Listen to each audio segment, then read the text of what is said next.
there, how are you doing? My name is Angel, and I like all things that are mysterious. And today, we're going to talk about another Ranker article, and we're going to keep our fingers crossed, if I can cross them, that it's not going to do what it always does. So anyways, the one that we are doing today is the unsolved mystery of the West Mesa bone collector is as chilling as it is confusing. We're actually going to read the little description because I don't think this one's very long. Between 2002 and 2005, a serial killer who became known as the West Mesa bone collector murdered and buried 11 women in the outskirts of Albuquerque, New Mexico. To this day, law enforcement officials have been unable to discover the true identity of the murderer, despite the fact that they have a list of potential suspects, 2 of whom are already dead.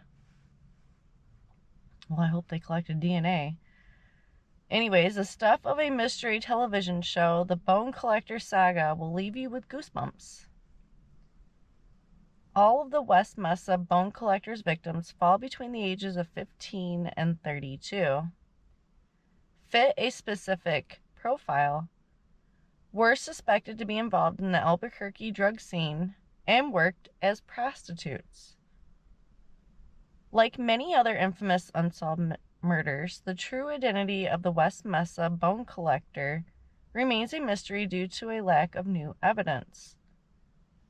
And it's likely that these crimes will remain unsolved until someone comes forward. Until then, this is everything we know about the West Mesa bone collector. 11 bodies were found scattered over the 92-acre site. When a collection of bodies was discovered in the desert outside of Albuquerque, New Mexico, it wasn't just the number of bodies that were found that stunned investigators, but the way in which they were buried. The bodies of 11 women and 1 unborn child were found not in a single mass grave, but rather they were found scattered across a desolate, empty plot of land. Because of this, it took law enforcement officials quite some time to recover all of the bodies. Then they started the audacious process of identifying each of them, quickly coming to realize that many of them had been missing for years. By the end of their investigation, the bodies of 11 women have been identified. Jamie Barilla, Monica Candelera, Victoria Chavez, Virginia Cloven, Solana Edwards, Cinnamon Elks. I like that name. Cinnamon's cool. You don't hear that. Not for a person, anyways. My grandma named her dog Cinnamon. Anyways, Doreen Marquez, Julie Nito, Veronica Romero, Evelyn Salazar, and Michelle Valdez. Come on, the amount of freaking ads. I'm over here just fighting ads so I can actually see the freaking screen. Anyways, one suspect, Lorenzo Montoya, died in 2006, at which point the murders mysteriously stopped. Lorenzo Montoya had a rather suspicious criminal background. He not only lived near the burial site, but he was arrested in 1999 for attempting to strangle a prostitute that he'd picked up and taken to a secluded area. In 2006, Montoya died after the boyfriend of Sherrick Hill, another prostitute, murdered him. Montoya had hired Hill and then tied her up and strangled her. But when she didn't emerge from Montoya's home, at the time she said she would, her boyfriend, whom she'd brought with her, approached the house and killed Montoya in self-defense. Suspiciously, the West Mesa murder stopped after Montoya was killed, leading the authorities to conclude that he may have been the killer. Police believe that the killer might also be responsible for the disappearance of 6 other women. When law enforcement officials began searching for other bodies strewn across a plot of land in West Mesa, they had compiled a list of 20 potential victims. All of those women had been missing for some time, and they all shared characteristics with the known victims. Of that list, 11 were found buried in the serial killer's dumping ground, and 3 others were luckily found still alive. However, the remaining 6, all of whom remain unnamed, even though their pictures are available, are still missing, and might have fallen prey to the murderer as well. The mass grave was first discovered by a woman who was out for a walk.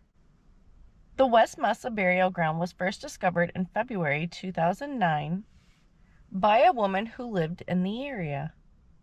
Allegedly, she had been out walking her dog in this particular 92-acre deserted scrubland known as West Mesa, a section of Albuquerque, New Mexico, when she came across a bone sticking out of the ground and promptly called the police. Joseph Blea was another potential suspect, according to his current wife and his ex-wife. 2 things led Cheryl Blea, Joseph Blea's wife, to suspect that he may have been the West Mesa bone collector.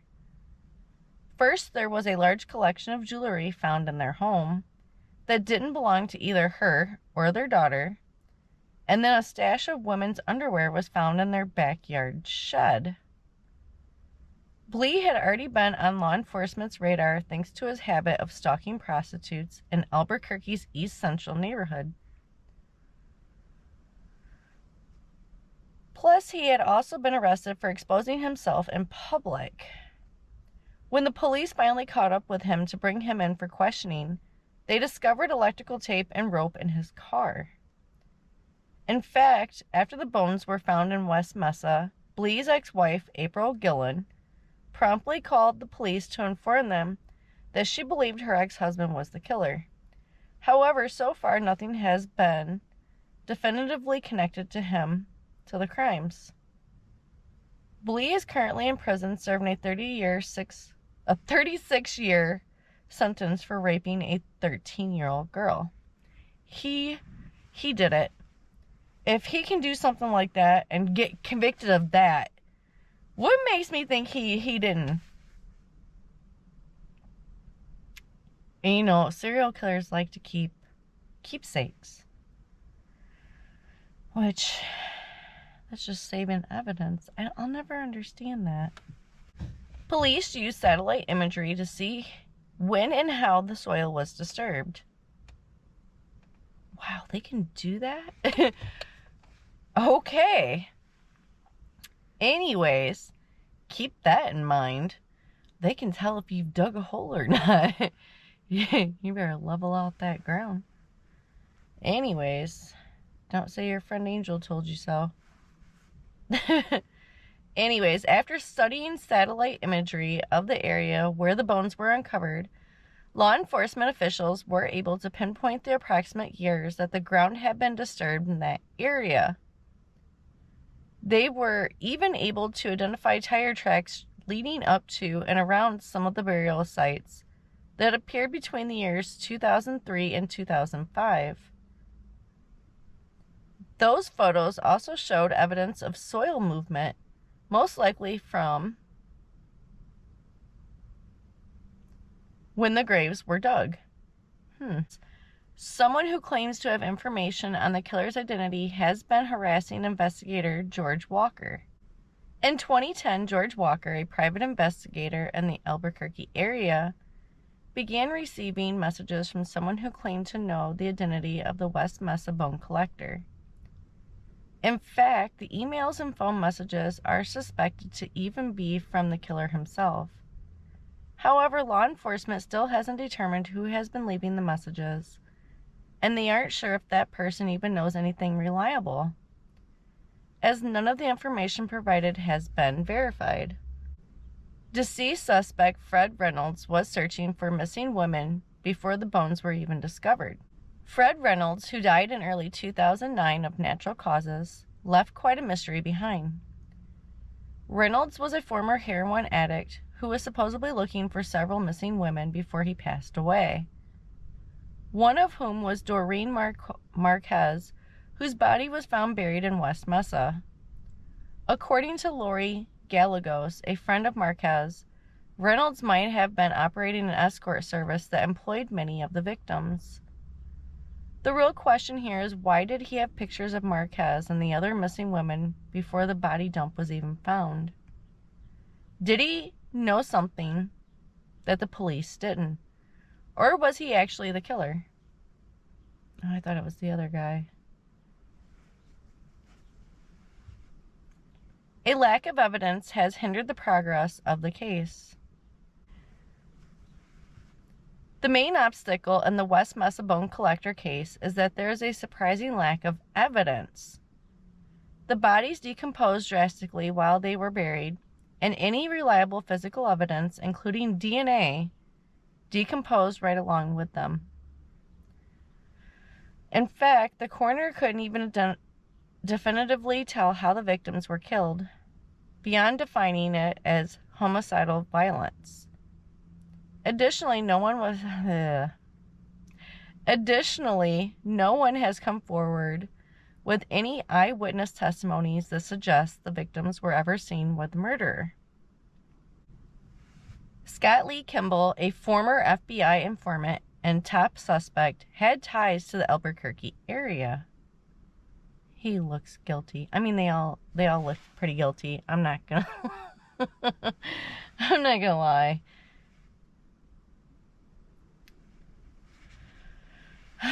In 2002, Scott Lee Kimble was released from prison early after having agreed to work for the FBI as an informant.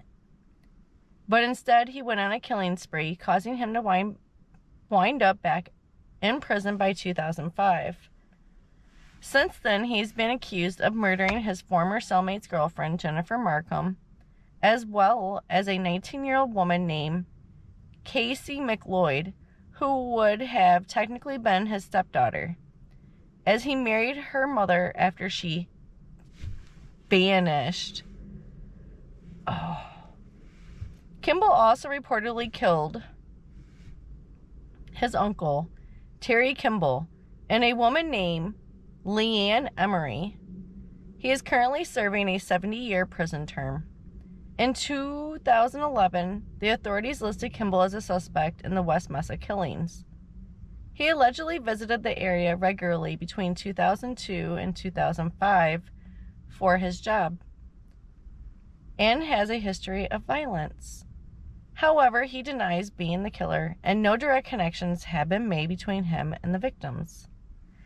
And it crashed, and I'm not sure if that was the end or not. Many people blame the lifestyle led by the victims for the lack of attention given to the case. Unfortunately, this case has gotten little attention from media outlets, and many suspect that this could have to do with the occupation of the victims. All of the victims were known to work as prostitutes, and others had known drug problems. Each of these factors are believed to have played an important part in the amount of attention that the case has so far received. People living in the area continue to be dismayed that the police haven't given more attention or provided more answers, and continue to hope for a future break in the case and peace for the women who were killed. It only crashed one time, and I mean like legit crash. Like I had to exit that tab and re-go into it. But anyways, it is what it is. What do you guys think about the West Mesa killer? And do you think that the killer actually died, or do you think that the killer is one of the people that the police suspect, or is there another possibility? Go ahead and tell me down below in the comments. And If you liked this video, go ahead and give me a thumbs up. If you would like to see more videos like this, go ahead and subscribe. And as always, I appreciate you, and I hope you have a great rest of your day, and I'll see you in the next one. Bye.